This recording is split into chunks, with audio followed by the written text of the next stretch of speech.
ইউক্রেনের ড্রোন হামলার পর মস্কোর সব বিমানবন্দর বন্ধ ঘোষণা করেছে রাশিয়া। নিরাপত্তার স্বার্থে 4টি প্রধান বিমানবন্দর সাময়িকভাবে বন্ধের কথা জানিয়েছে রাশিয়ার বিমান চলাচল পর্যবেক্ষণ সংস্থা রোসাভিয়েৎসিয়া।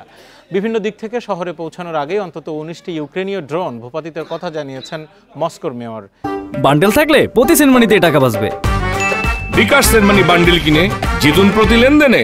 কিয়েভের হামলায় কোনো হতাহতের ঘটনা ঘটেনি বলেও জানান সের্গেই সোবিয়ানিন। রাশিয়া ইউক্রেন যুদ্ধ নিয়ে মার্কিন ও রুশ প্রেসিডেন্টের মধ্যে বৈঠক জরুরি বলে জানিয়েছে ক্রেমলিন, তবে বৈঠকের দিনক্ষণ এখন পর্যন্ত ঠিক হয়নি।